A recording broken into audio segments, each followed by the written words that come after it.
Hello, welcome to the Villa View. It's time for a special show in association with Luke Roper. If you want to get 20% off all their goods or most of their goods, and there's a pretty good sale going on at the moment as well, which you can add on to the discount that's already there, use the code TVV20 and you'll get an extra 20% off or 20% off full price stuff. Sad day for Aston Villa Football Club today as Dean Smith has left the club. He's been sacked ultimately, but I think he goes with his head held high. And Neil has joined me to have a chat about this. Neil, welcome. It's a sad day, isn't it? I don't think many managers leave, and most people feel really, really sad about it when you're in a precarious position. But I think even those that probably want Dean Smith out, there's probably an awful lot of respect there for what he's done. And ultimately, it is sad because everyone wanted Dean Smith to take Villa to Europe. It was the dream, wasn't it? Absolutely, yeah, and I think you just have hitting on a really good point straight out of the blocks. You have to hit on a really good point there that social media is. It can be a cruel place as well, but it's never a place of finality. And what I mean by that is that over the last 4 or 5, 6 weeks or whatever, you would see people that would show their frustration with Dean Smith, and they would show their frustration with maybe tactical decisions, and maybe they might go overboard, and that's fine too, because we all love Aston Villa. Everybody has their own outlet of getting out their emotions. But I think the overwhelming piece today was that everybody seems to know and understand that a good man has left Aston Villa today. A really good bloke has left Aston Villa today, and a good manager too. But and as I say, that's not going to, that would be of some comfort to him. But I'm sure he feels that he could have turned things around for Aston Villa. And I, for one, I think I potentially am one of the only people in the world that has a T-shirt with Smith in on the back of it that never saw the light of day, because I was going to put him up for sale at one stage, but I was very much in the Dean Smith in camp, and I'm in a somber mood today, Dan, because as I say, he was a net positive, I think, for the club.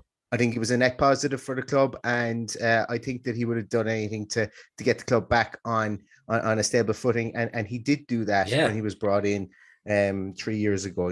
So he leaves my blessing, and I hope in years to come, that at some stage I actually get to stand beside him, shake his hand, have a few words from him, because I cherish everything he's done for us over the last 3 years. It's not often that a manager leaves a club actually in a better place than where he found them. And, Dean Smith found Villa pretty desperate in the Championship. There was the makings of a good side there, but Steve Bruce, for the life of him, wasn't going to be able to figure that out that season. But, Dean Smith got Villa up ahead of time.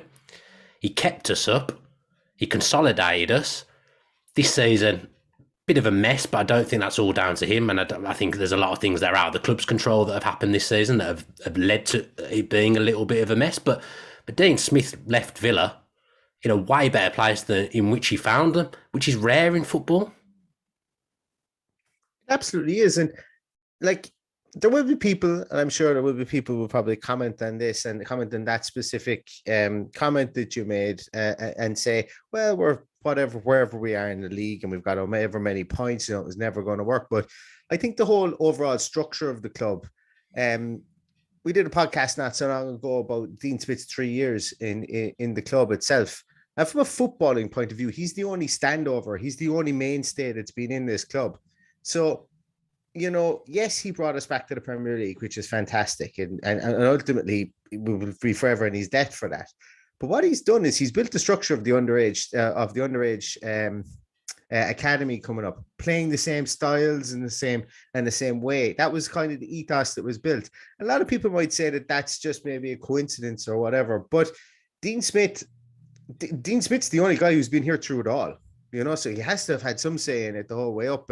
And why did he never get the plaudits and the credit for that? And I'm probably kind of talking in generalities about that whole statement, but he stayed when people like Petarsh left. He stayed when some of his backroom team left and stuff, and he was the hold on. He was the footballing hold on guy. So I think when dust settles, we'll probably look back on a lot more of this Dean Smith than just getting us promoted again. I think the structures there came from a lot of the stuff he was involved in. And I think that they came because he was an open-minded guy, and he was open to the fact of playing under a director of football and allowing other structures to be built around him, which, to be honest with you, as a manager, makes you pretty vulnerable. But he backed himself and he was confident.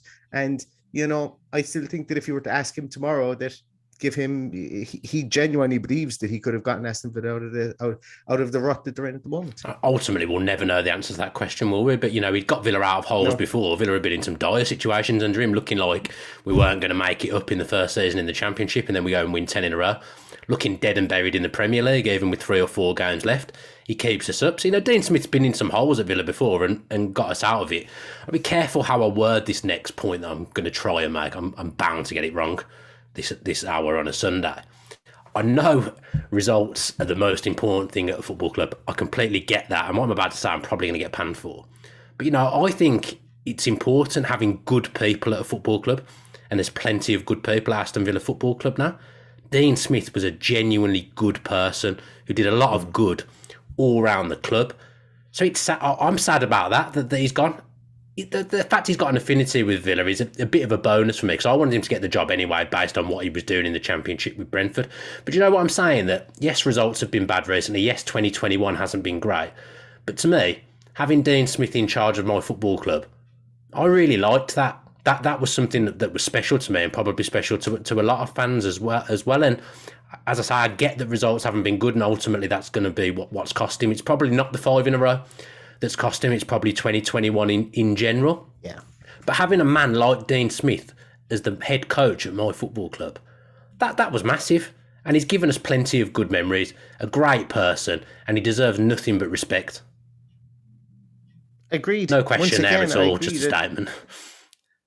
Yeah, but I agree with your statement. And I agree with what you said about him being a terribly nice guy. And, I said in our own podcast earlier on today, I can't remember the exact phraseology I used for it, but I felt that, for being a Villa fan for so long and being in the Championship and almost, Villa were we were like, obviously all of us live it and breathe it, but in the greater scheme of international of football, of the greater game of football, we were very much at risk of being forgotten about, like the Nottingham Forests and Blackburns and teams like that would have had modicum of success and gone down.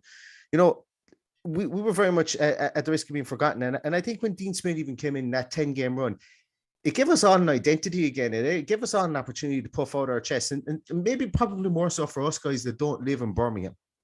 It gave us an opportunity to puff out our chests again and go, lads, Aston Villa, we're on the up again. And you know what? There will be days when we're going to be playing against the Liverpools and the Arsenals, and we're going to beat them. And then last year came and we did that. We were able to puff out our chest. And but it's a lot easier when you've got when you've got the nice guy that's doing it. And you ask any Leeds fan, every single Leeds fan is going to say, you talk about Bielsa, they say Bielsa, stand-up guy, does really great things outside in the, for people and has time for everybody. And he wins a couple of football games as well, so it does mean an awful lot to a club who's trying to get back on its feet to have those charismatic, those genuine people. And that's what I would say, probably more so than nice. I think he was just a genuine guy. And that's important. I think it was important for Aston Villa. It gave us a kind of a galvanizing feel, having Jack Grealish as our captain, having Dean Smith as our head coach during those turbulent times in the Championship, because it made it a kind of a more colloquial feel, and it gave us a kind of almost like we were like one big family fighting against somebody else. And that's I think that's why I've got such an affinity to Dean Smith, and that's why a lot of people have, because he gave us that kind of family and that colloquial feel again. No matter where you were in the world, you felt like you were part of something that was going to be special, and fair play to him for that, because that's not an easy thing to do. And when you've got someone like that, they bring in good people around them as well. That was one of the policies that Dean and his coaching staff had, that only bring in players, staff that are good people that are going to buy into what they're trying to do, and things like that are really, really important. And I'm going to be a little bit self-indulgent here, because everyone will have their memories of Dean Smith, and as I say, we've got some unbelievable memories. The 10-game run in the Championship, the 7-2 against Liverpool. I only wish fans had been in to see that, because that would have been one of the most special nights in Villa fans' history. It would have been unbelievable if the fans had been there. But Dolan and myself, we're at one of the games, and Neil Cutler said, come down to the manager's office after the game and come and have a drink with us. And we came down after the Brighton game. We won 2-1 in the last minute, and we drank with Dean, had a couple of beers with him. And after they'd win, he'd have his family there, his friends there. Everyone would congregate in his office. The staff were there as well. honestly, he gave me and Dolan so much time. Such a nice guy. Mm. That's the only time I've ever met him, only time I've ever spoke to him. He's such a good guy, so honest with us, asking us questions about what we thought, about what was happening at Villa, telling us what he was trying to do. That was where he told me the story about only bringing good people in. And he's just a special, special manager. And to have someone there who gets the club, that is rare. And, we might not have that again for a number of years. The next manager who comes in might not be a Villa man.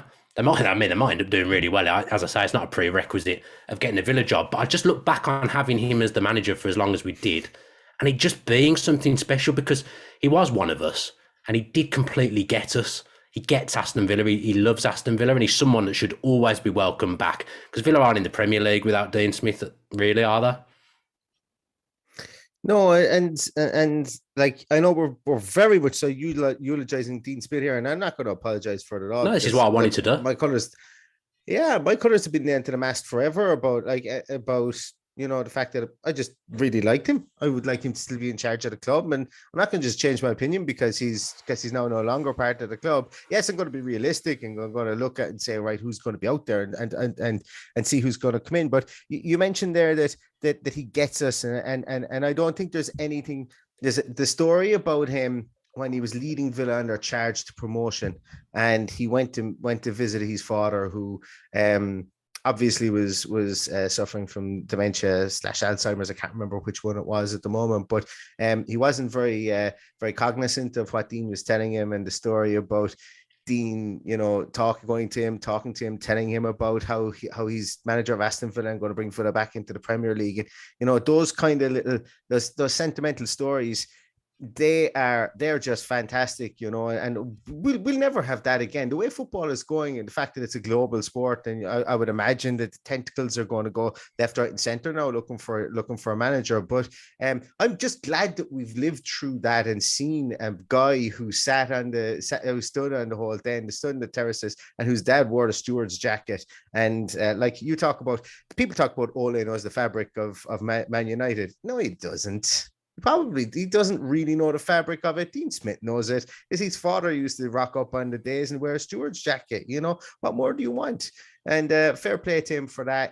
He got to live out the dream that all of us wanted to live out. And I just wish he could have lived it out for a small bit longer with a bit more success. I think it would have been the absolute fairy tale story. Yeah, the sad thing is for me is that, 6 weeks ago, I don't know if that's a rough estimate. We're winning at Old Trafford. Everything feels great. And you're thinking, this is brilliant. Dean Smith, the fans are chanting his name at the end of the game. And it's just unravelled so fast. I did not see these 5 games coming. Did not see it at all. Ultimately, I can understand. I don't necessarily agree with it, but I understand why the club have done what they've done. I'm very sad about it because, as I said, I've got a lot of time for Dean Smith and a huge amount of respect for him. But I do get it. But it is sad how it has unravelled so fast and from nowhere. When we won at Old Trafford, I didn't envisage 6 weeks later I'd be sat here talking about Dean Smith losing his job, and that is really, really sad. He's done something that no one has done in 23 years, whatever it was. Can't remember what it was. However long it was, beating Manchester United, and then life comes at you hard. And it comes at you fast. Nevermore has probably the phrase that football is a results business probably been more true in this instance. And you have to say that Purslow and the owners, they've been ruthless today. Yeah, they've been ruthless today, and some of look, and I'm going to say it as well. Some of the reporting on how Aston Villa have, some of the. I'm not going to say the reporting, but I suppose some of the feeling on Aston Villa over the last 6 weeks has been ruthless too. And I think that's probably because fans have seen where we are and we don't want to be back in 2019 again. But there was very much a kind of a thought process that it can't be fixed. It just can't be fixed. And I think I'm not sure I was ever there with that Dean Smith couldn't fix this. And I suppose that's just my own mentality on it. And everyone's okay to have their own opinion, but the owners have seen fit to get rid of them. But I'm going to say that the clock is on them now. They have to make an appointment that needs to satisfy all the fans. They'll never do that. They'll never do that. They bring Pep in and it wouldn't satisfy all the fans. But that's the thing, that's the thing. Like, are we going to upgrade? Is the question. And I know we don't want to talk about, or we don't want to devote an awful lot of time because it's not respectful of Dean Smith to do that. And this should be all about Dean Smith, but the unquestionable board now are going to have a question mark over them if they don't get the right guy in. And it's going to be an interesting time. It's going to be an interesting time, as I say. I'll back whoever comes in. Exactly. I will be skeptical of somebody if I need to be skeptical. I will back whoever comes in. At the end of the day, as I said, when people were telling me that Dean Smith was not a good manager, I just said, I don't care who's the manager. I want it to be Dean Smith, but ultimately I want Aston Villa to win. And I hope they win with Dean Smith. I will never turn around and say Aston Villa need to lose. So no matter who's the manager, I want Aston Villa to win. I think that point that just popped up at the bottom of the screen from David Wood, I think that's a valid point. I think the players have got to take some responsibility. I mean, Matt Targett, to be fair to him after the game, he absolutely did that. He's speaking for the whole squad there. I didn't get the impression that they weren't playing for Dean Smith, but the players, Matt Targett used the phrase, they got to look at themselves in the mirror. I think he's exactly right, because you can go on about the manager's the one who carries the cannon and all that jazz as much as you want, but the players haven't done the basic things right in the last 5 games. Some of the stuff I've seen on the pitch has been frightening, like the basics of football that they've not been able to do. So I think a lot of players will feel bad today, because the other thing about Dean Smith is, whatever you think of him, you can't deny he has improved a lot of players under his tutelage at Aston Villa. There's a lot of players that have gone, that are still there, that have improved no end under Dean Smith. And again, that's one of the things I liked about him. He improves players as players and improves them as people as well. That's a big thing. So there will be players that will be upset that Dean Smith's gone. I didn't get the impression in that second half against Southampton that they weren't playing for him. I think it just ultimately has ended up not working. And the players have got to look in the mirror as well. Dean Smith has got to look in the mirror because, some of the stuff will be down to him. But I feel like it's a collective thing at the moment for why it's gone wrong. But ultimately the manager has to carry the can. Yeah. I never bought into the all these last dressing room thing. There was a lot of reaches being made on social media there about bomb squads and this kind of stuff, and that's I suppose that's really what fills the void when the narrative isn't clear about the manager or about the club in general. I suppose, look, if I was going to say, if I had one criticism, it's the tiniest criticism you'll ever find of the club, and I'm not, like, as I say, this isn't anything more than, I would just like if they came out with a statement every so often and said we completely and utterly back the manager. But then again, that's fueling fires if there is no fire to be there. But I suppose, like, the narrative was lost very, very, very, very quickly within fan base, and that's okay too. I'm not criticizing anybody here. Jesus, don't get me wrong or anything like that. But when you mentioned that Dean Smith brought a lot of players on, like there was a narrative out there that the dressing room was lost. And I just don't have any evidence to believe that I would buy into that. But if there is any out there, please feel free to DM it on to me. Anybody who's listening to this or watching this, but and don't send me the Sansan thing, because I don't think one story is not data. So if there is any other evidence of that, and I think that goes towards Dean Smith, that he did improve an awful lot of players. A lot of people got their first international caps under him, that may not have got them previously. Like, you think of Tyrone Mings, I think got his first international cap under him. Jack Grealish got his first international cap under him, if I'm not mistaken, as well. Watkins, Luis, Martinez. Martinez, Luis, exactly. Matty Cash would have gone out, got called up to the Poland squad under him. Target wasn't too far away last season to an England call-up. I know that he was very, very close. And so that could have been another. I know he's not been at it as well this season, but last season Target was absolutely superb. The defence was absolutely superb. I guess there's a few things I think that have led to this. There's question marks over, the change in the turnover in the coaching staff.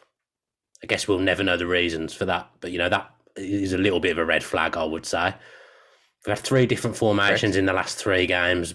But that to me does show panic stations a little bit. I've always thought when a manager does things like that and he's switching his formation and changing his team, he doesn't really know his best 11, although I do think he hasn't had the chance to play his best 11 this season, so that kind of eliminates that a little bit. That Mings decision a few weeks ago still doesn't sit well with me. People will say, it's just because you love Tyrone Mings. But I think dropping your captain for that one game, I don't think it made the statement that Dean Smith perhaps thought it did. I think that did more bad than good, I would say. They're just things off the top of my head.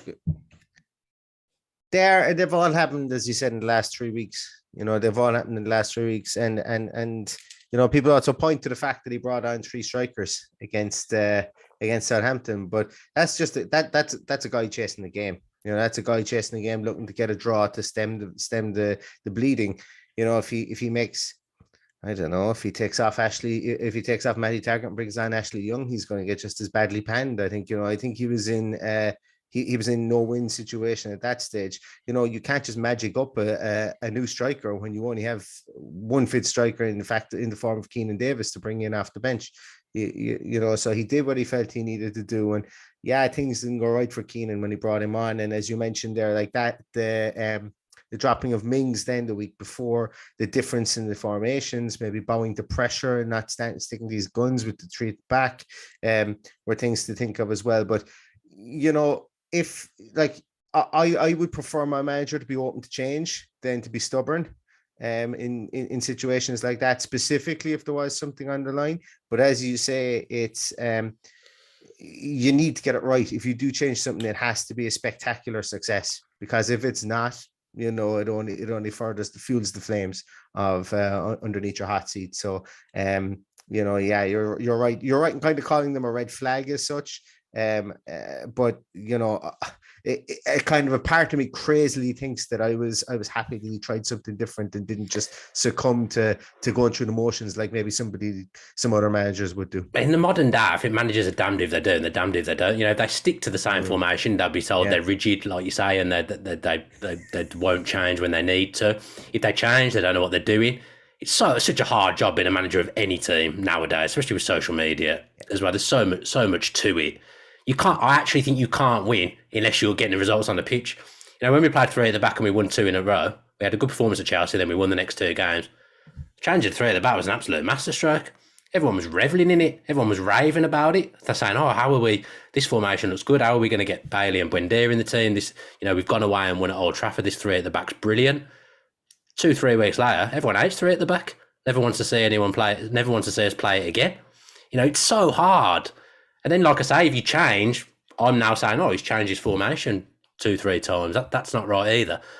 You can't win unless you're getting the results. And ultimately, I suppose in 2021, he hasn't got the results. The results haven't been good enough. And I think that's why there's been the change. From what I understand, the board were worried about either standing still or not progressing. At the moment, they could say that they were progressing season upon season.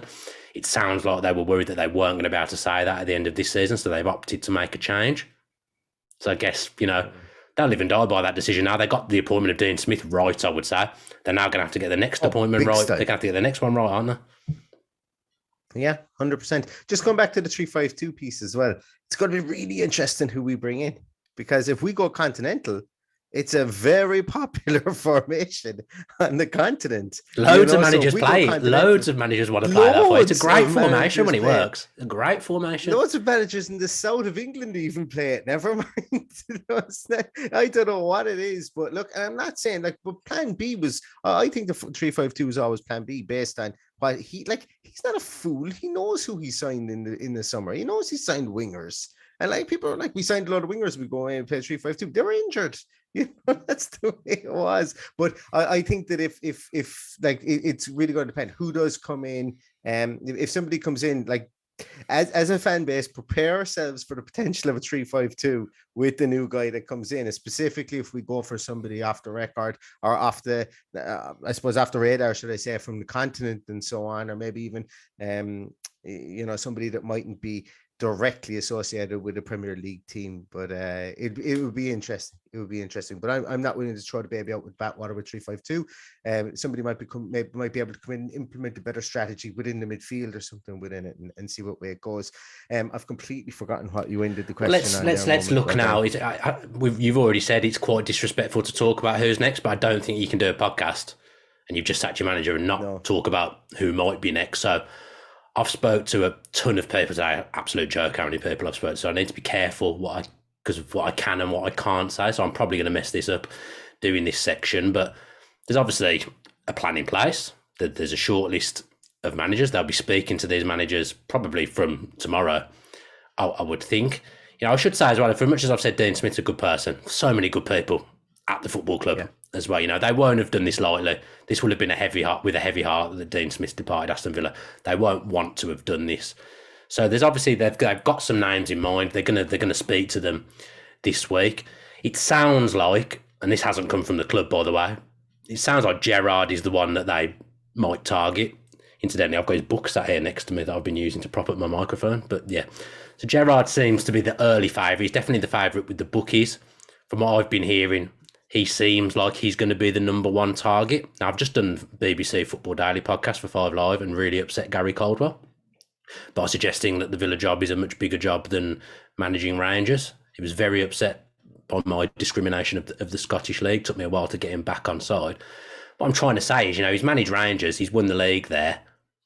Rangers are a huge football club, a great institution. I'm not downplaying Rangers at all, but it's a completely different kettle of fish coming into an Aston Villa in free fall in the Premier League, you know, with fans again that will have big expectations, isn't it, Neil? But he is the kind of character that I think the fans would like. He's a great character, achieved a lot in the game, but I would just worry that, you know, for a first Premier League job or a first job in England, it's a big ask, I think.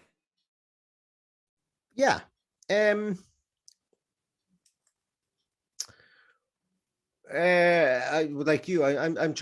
just trying to find the right words to talk about Steven Gerrard, because like Steven Gerrard, the player, Steven Gerrard, the icon, Steven Gerrard, and he's like Steven Gerrard had a winning mentality in a team that could never win for it, bar the Champions League and stuff like that. Which I say bar the Champions League, it's like as if it's nothing, but you know what I mean. There, Steven Gerrard was a rare. He was a rare blend of talent, and like he was. Sorry, now I need to interrupt you because this is a wild moment where we've actually put something on the screen, a poll, and it's working. I cannot believe my eyes. Is that what that is? Yeah, it's unbelievable saying there. So it completely distracted me from what you were saying, because I can't believe we put something on the screen like that. We've tried something and it actually looks like it's working, although since I've said it's working, it's not moved at all. So maybe it's not working anymore, but it was working. But yeah, carry on with your Steven Gerrard talk. Sorry. But like he was born to be a leader. You know, Steven Gerrard was born to be a leader. He's got that Scouse kind of fighting him, you know, and that's they're all massive qualities to get into manager to bring with you towards kind of a managerial role. He's got an unbelievable self-belief, and I'm talking about these intangible traits that he has as a person himself. Now, yes, he's gone up to Rangers and he's there since 2018. He plays a 4-2-3-1/4-3-3. But he's never going to be in a situation where he's ever going to lose five in the bounce. And just by dint of the league that's there, he's going to come up against insert team here. And I'm not going to say a team just in case I insult somebody like you did, Gary Caldwell. And they're going to go out and batter them 3 or 4-0. You know, that's just the makeup of the league. A lot of the teams up there, that's just the makeup of it. You know, Rangers are so far ahead of those teams, as are Celtic, as maybe are Aberdeen to some of them on any given year. So he's never going to be under massive pressure. And people say, well, no, he will be under pressure because if he loses to Celtic, he's probably going to lose his job.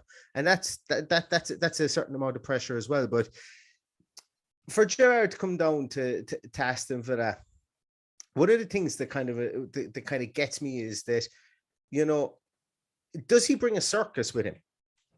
And what I mean by that is he only ever a good run of form away from everybody wanting him out of not fans, everybody else wanting him out of the club and to take over from Jurgen Klopp?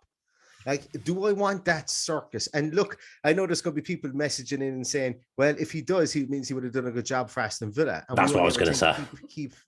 Keep managers for 3 years, and that is an absolutely fair point. But I'm an old romantic, and I want to build a dynasty with somebody. I want to have somebody here for more than 3 years. Call me foolish, but I want to have somebody here for more than 3 years. And I want to build, like, have somebody here 5, 6, 7, 8, 9 years. I wanted Dean Smith to be that man. I wanted Dean Smith. I remember when we hired him, I said I wanted to be given 4. It was when we got promoted. I said I want Dean Smith here for the next 5 years. Let's see what happens. Yeah. And I actually thought there was a chance of it happening. And I don't think you have that with Steven Gerrard, because I think either he does a bad job, he gets sacked, or he does a good job, and he goes to Liverpool. And when's Klopp's plan to leave, do you think? I don't know. Has he got another few? Oh, we've got rid of the poll now. I'm surprised it's not working, so it's gone. Been binned off the screen. Klopp's a strange one. Klopp could decide to go next year. You know, he's you know, what happens maybe in 3 years' time, maybe after the World Cup, when maybe Germany pan their manager again after the World Cup, and the German manager's job comes up and Klopp decides he wants an easier life or something like that, maybe. But it's a difficult one to know. And look, I know I'm talking in massive generalities about Steven Gerrard here, and we're kind of getting so far ahead of it, and it's almost me being afraid to appoint him because of that, which sounds a bit silly, but I don't think he's my number one choice as well, which I think is fair. Is like, for me personally, he's not my number one choice. So I would say with all that built into that, for me, he would be an odd choice, I think, for me to take. I think he'd be a gamble. Oh, that's what I think. I mean, to an extent, all managerial appointments are a gamble. This was one of the reasons I was so pro Smith, is that I don't see an obvious appointment out there that's a guaranteed win, a guaranteed step up. Do you know what I mean? And look at that list there. I mean, I think there's a few you can automatically cross off there, and there's one that I think is on the list that I can't say that isn't mentioned at the bottom there. But, you know, I think Nuno can be crossed off, because I think he's damaged goods after Spurs. I think had it been the summer and he's left Wolves with his reputation intact, there's a decent chance he might have been in contention. But I think Spurs has maybe tainted him a little bit. I think you can rule him out. I think you can rule Lampard out. Potter feels a bit, flavour of the month, but also a bit pie in the sky, because I know he's on a really long contract at Brighton, so I imagine his buyout's very, very high. I'm not sure you'd get him mid-season, but he does feel just like he's flavour of the month at the moment. You know, I felt like Thomas Frank was flavour of the month a couple of months ago, maybe, and now isn't. Graham Potter could be like a Sean Dyche, somebody who gets a tune out of that team. Yeah, Sean Dyche, is a very good manager. And I watched Burnley play at Chelsea yesterday. He actually played some nice stuff. But he's not. Yeah. I don't think he'll leave Burnley. Fonseca must have the best agent in the world, because he's linked everywhere. I'm not even going to say his name right. Humeland, the Denmark manager. Humeland? I don't know how you say it. Hopefully you're going to help me out. You're not going to help me out. The Denmark. No, I'm not. I'm going to say the Denmark manager. The Denmark manager, that's a lazy link for me, because he just fits in with Langer. Yeah. Langer will have a big say. Ultimately, it's his decision, Langer. He's the one who will make the choice. That is his job. I mean, I think people think Purslow makes the decision. Langer makes the decision. This is literally his job, appointing the manager. Terry, I don't see. I hope. I don't see Terry coming back to manage at all. No, he won't. Not us, sir. John Terry won't. I don't think that will happen at all. So on that list there's two maybe that I think would be on the short list, Gerrard and Potter. But then, after that, who would you want? Who would be your choice? Because I honestly don't know who my choice would be. Because I think there's no dead cert out there, or there's not even a one I'm 60-70% sure of. No, it's absolute madness. Like I got to throw out some wild names here just for. Here we go. This is going to be people I have never heard of. No, absolutely. No. What of them you've definitely heard of? You have definitely heard of. Okay, go on. Who says we can't? Arsene Wenger. Arsene Wenger, geez, now.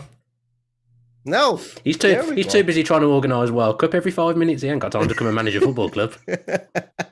I just said I'd pick him because I was having a laugh with my Arsenal mates. He messaged me today with a picture of Neil Warnock and said, "Coincidence? I think not." And I messaged him back and goes, "No, I don't want him. I want a good manager back. I want Wenger like that." And I knew I could close to the bone, but.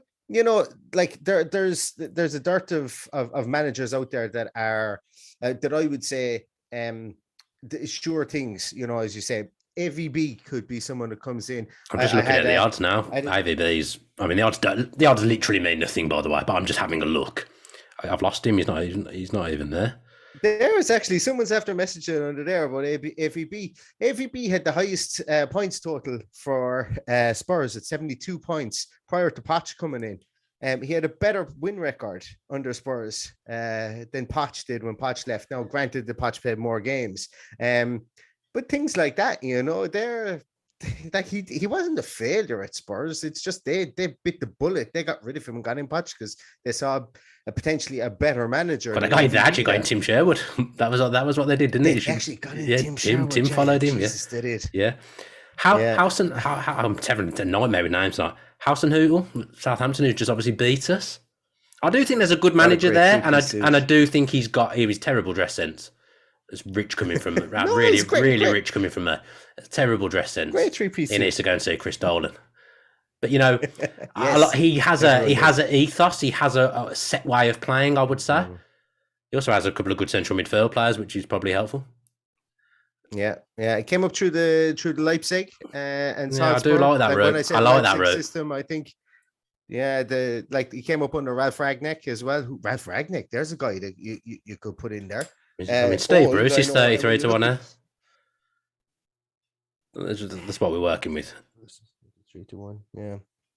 Like there is a manager out there that can make us a contender.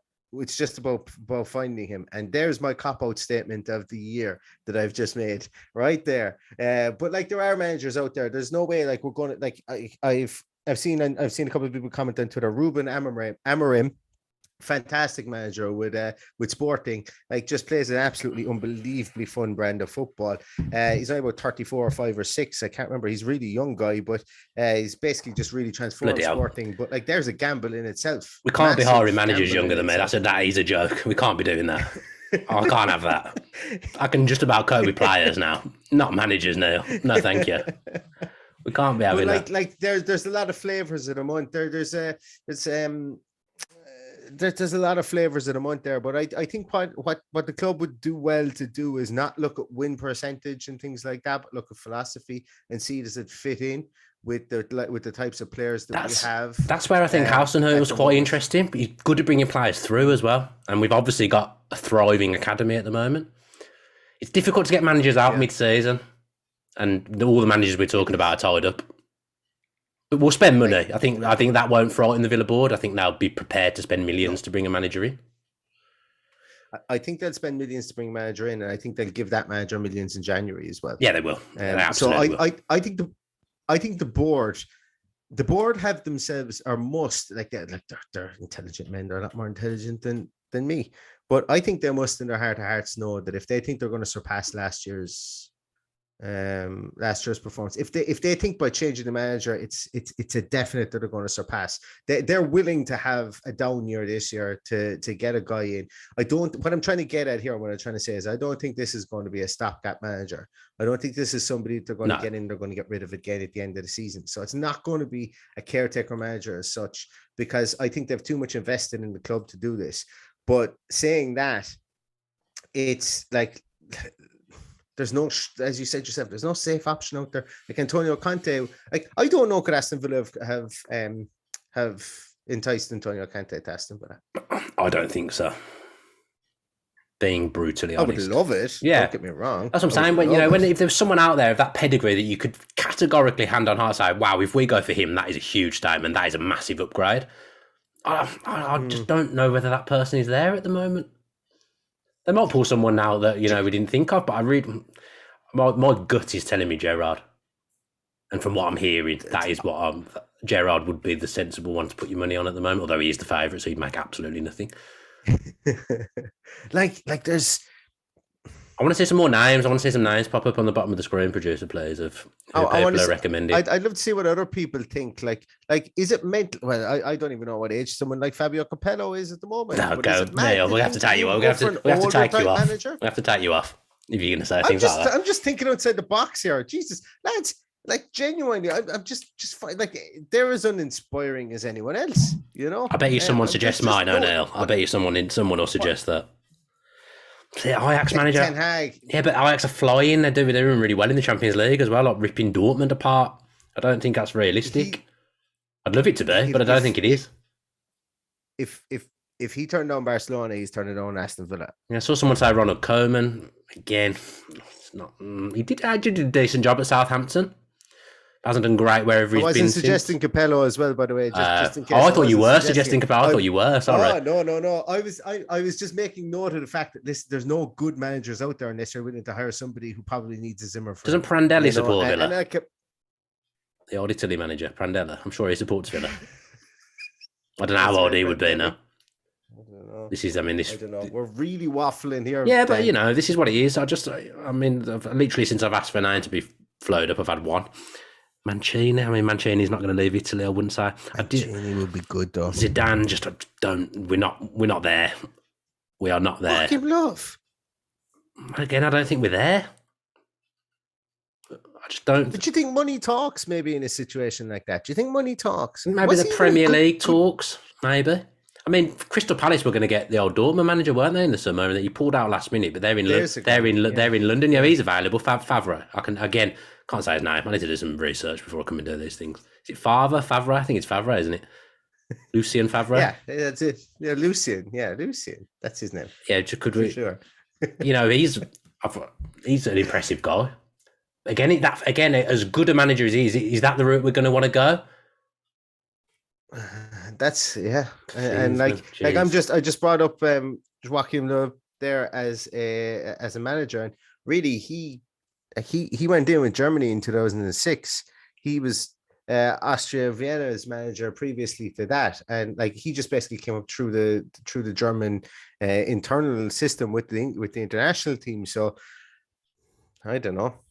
Like it's there's no exact science, and I suppose one thing I was probably trying to get it earlier on, and I got moved off it tangentially, was that if you're looking at managerial win stats, that's probably a bad thing to do, because I think there's much more at play at this. I think there's a philosophy. I think that there's a coaching style match here that people want, and I know it's going to be difficult and I'll fall victim of it as well, to say, well, he hasn't really done an awful lot in the club game previous to this, but maybe he just hasn't had the resources that he needed, or maybe that he hasn't fallen into a system that he needs, or a structure that he needs as well. So whoever we do pick, and we've just basically been talking absolute nonsense, I think, here. Well, I've been talking nonsense for a while anyway, just throwing out names specifically to be. That's why I asked you to do that. That's literally what I wanted. Yeah, but and like I just wanted to kind of go really off the wall with them. But I think whoever we do get in will need to fit the system, and will need to fit the philosophy more so than fit the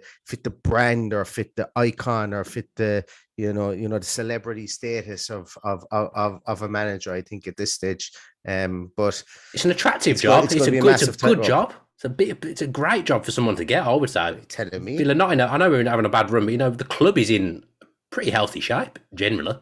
I do for free. Oh yeah, it's a really attractive job. It's a really attractive job. I do get the point that someone just made about why not have a go for someone big? At least you've tried.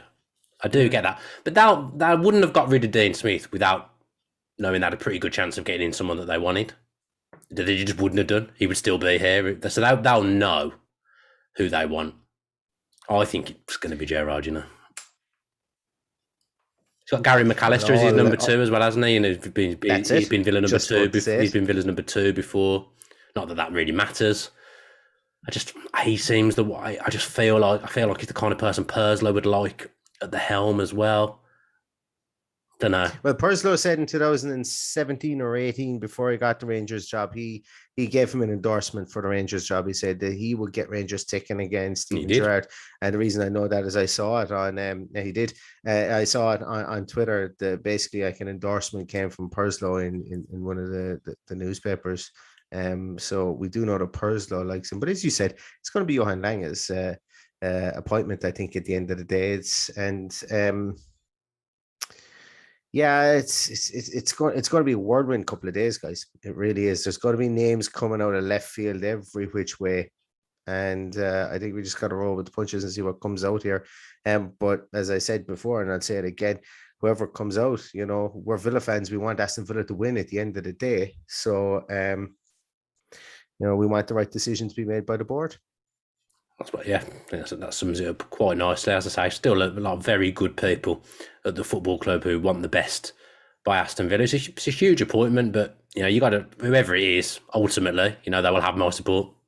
Like every manager, when they're there, they have my support. So, whether you'll be happy or not, all I can say is get behind whoever does come in, because they're going to need the support, because we aren't on a great run. But I do think the club is in a good place. So I do think it's an attractive job for someone. Someone will be laughing at. But in my head, I'm talking myself more into Ralph Hasenhüttl. Worked with Danny Ings before, played 2 up front. He's managed to get that working.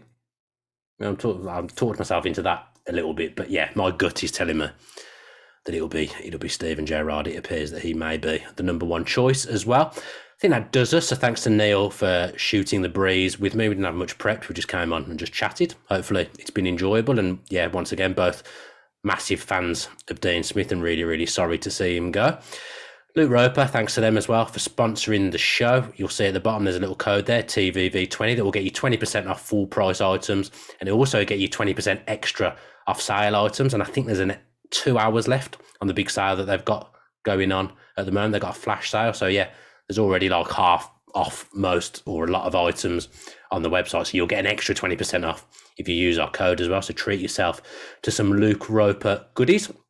Might be hopping on again in the next few days, depending on what happens. It could be a quick appointment. You never know. But yeah, keep an eye on our socials and we'll keep you updated with what you're doing. Have a good rest of the Sunday night, the 2 hours that are left, and up the Villa.